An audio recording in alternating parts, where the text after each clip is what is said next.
सुरक्षित कन्या द्रौपदी की।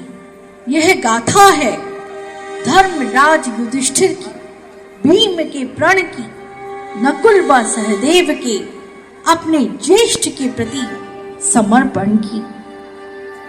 जहां एक ओर पांडव धर्म, सदाचार व करुणा जैसे गुणों का प्रतीक बन चुके थे, वहीं कौरवों में ज्येष्ठ दुर्योधन बच्चे अपने मूर्ख मित्र कर्ण की भांति युद्ध की बातें न करो। युद्ध मुझे सदैव ही व्यर्थ लगता है। तुम जानते हो, योजना ऐसी होनी चाहिए जिसमें हमें कोई हानि ना पहुंचे और शत्रु का सब कुछ नष्ट हो जाए। मामा श्री, मैं इस बार युद्ध नहीं मांग रहा हूँ, मैं उन्हें अपमानित करना चाहता हूँ। अपमानित? दुर्योधन मेरे बच्चे, मनुष्य से उसका सब कुछ छीन लोगे पर गर्व नहीं छीनोगे। पांडवों का गर्व है, उसका मान है। पांचाली का सम्मान टूटेगा तो पांडवों का जीवन बिखर जाएगा। मामा श्री, पांचाली की वो हंसी अभी तक मेरे कानों में गूंज रही है। मुझे उसके मुख पर से उस हंसी को नष्ट करना है, सदा सदा के लिए। कौरवों ने पांडु पुत्रों को द्यूत सभा का निमंत्रण भेजा और नियमों का सहारा लेकर छल से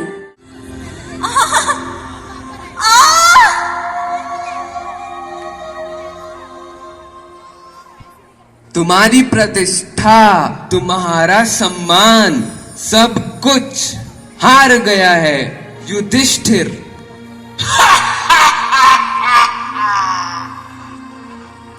दुशासन, जिस प्रकार इसने इंद्रप्रस्थ की सभा में हमें निशस्त्र किया था, उसी प्रकार इसे इस सभा में निर्वस्त्र कर दो। मर्यादा में रहो दुर्योधन। ये किस प्रकार की दुष्टता है दुर्योधन? दुर्योधन, मैं इस राजमहल का विनाश कर दूंगा।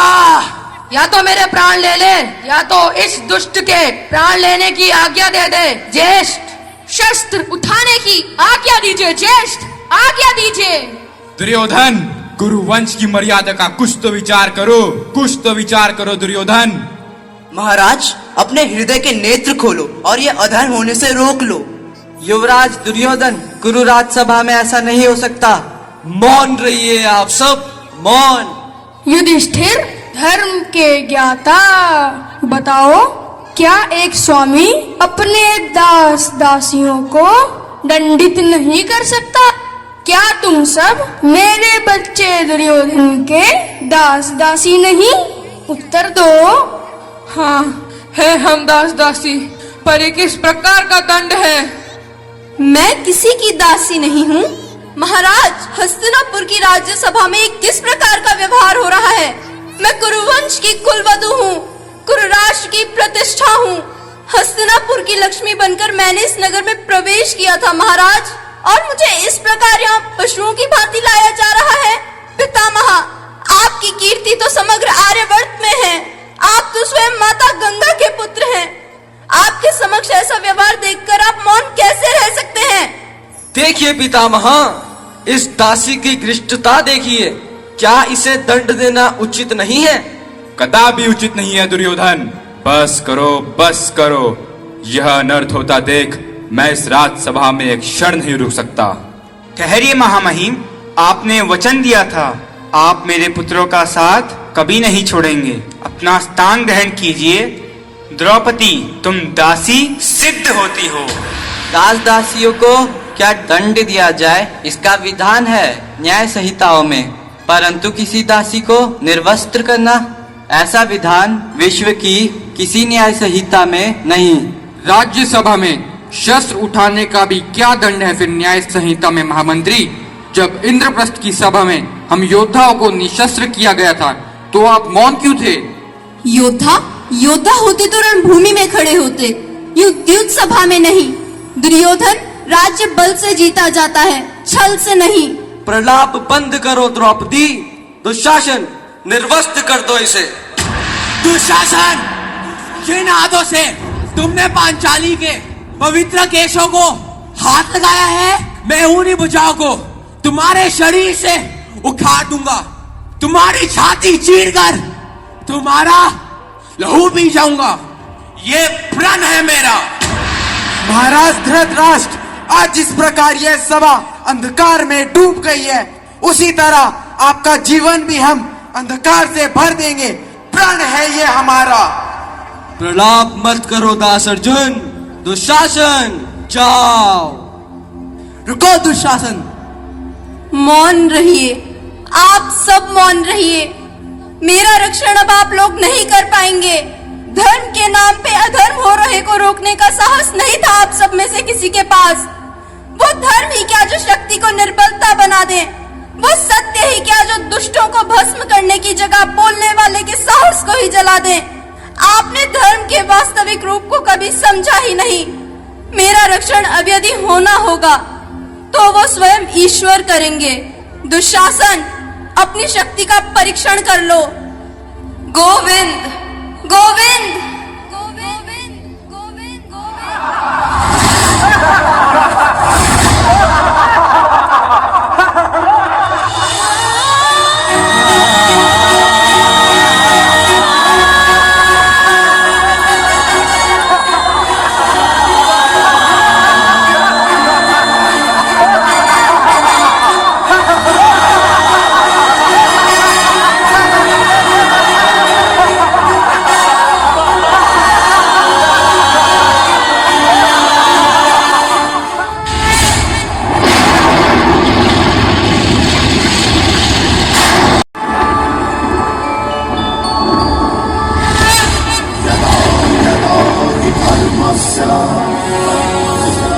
ग्लानिर्भवति भारत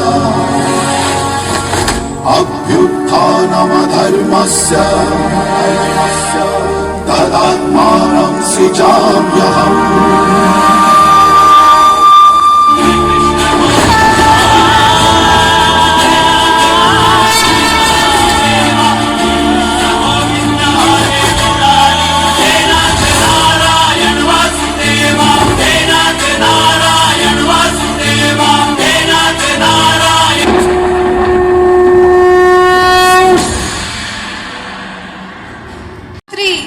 ये किस प्रकार का अनर्थ देखा है आज इस राज्यसभा ने। इन पुरुषों ने तो इस राज्यसभा में आत्महत्या ही कर ली हो जैसे। मुझे स्पर्श मत कीजिए महारानी, मैं मलिन हो जाऊंगी। आज इस राज्यसभा में समग्र विश्व की सारी स्त्रियों के आंसू यहाँ बहाए हैं मैंने। मैं अब कुरुवंश की कुलवधू नहीं, पांडवों की पत्नी नहीं। जब तक इस सभा में मौन बैठे धर्म ज्ञानियों को, दुर्योधन को अपने पापों का दंड नहीं मिलता, जब तक इस दुष्ट दुशासन के रक्त से मैं अपने केश न धो लूं, तब तक मैं अपने केश नहीं बांधूंगी, सर पर चूड़ामणि धारण नहीं करूंगी। इस सभा में जिसने हमारे साथ हुआ प्रपंच देखा, पांचाली के साथ किया गया अपमान देखा, फिर भी मौन रहे क्यों? उनका अंत होगा, रक्त की धाराएं बहेंगी, कटे मस्तकों का अंबार लगेगा, शिव का रुद्र तांडव होगा, महासंग्राम होगा, महाभारत होगा, महाभारत होगा। कथा संग्राम की, विश्व के कल्याण की, धर्म अधर्म आदि अनंत, सत्य असत्य कलेश कलंक, स्वार्थ की कथा परमार्थ की,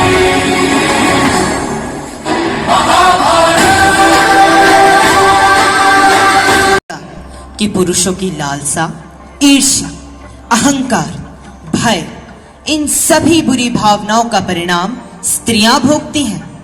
युद्ध पुरुष करता है और पराजित नगर की स्त्रियों का शोषण होता है। पुरुष मदिरा एवं द्युत में अपनी संपत्ति गवाता है और स्त्री के भाग्य में भूख आती है। सारे संसार के दुखों की गिनती कीजिए, स्पष्ट दिखाई देगा कि पुरुषों की तुलना में स्त्रियां कई अधिक दुख भोगती हैं।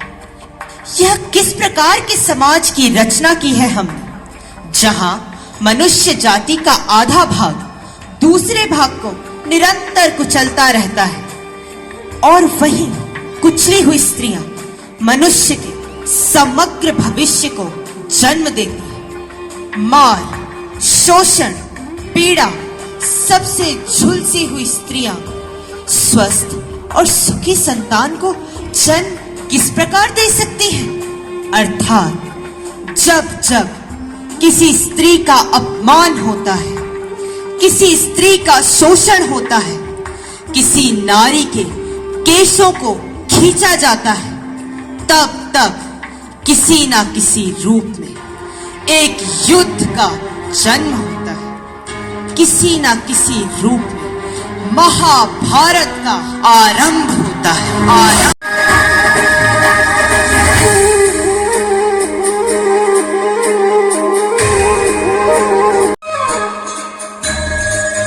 राधा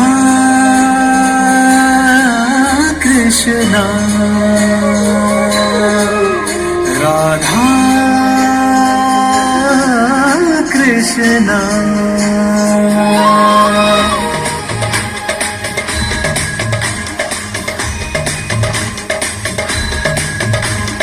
आज धरा निज भाग्य पे देखो जाए स्वयं ही वारी, जमुना जी के तट की सुंदर छटा आज है न्यारी। मंद सुगंधित पवन चले देखो कर मतवारी, राधा के संग रास रचाए कान्हा कुंज बिहारी।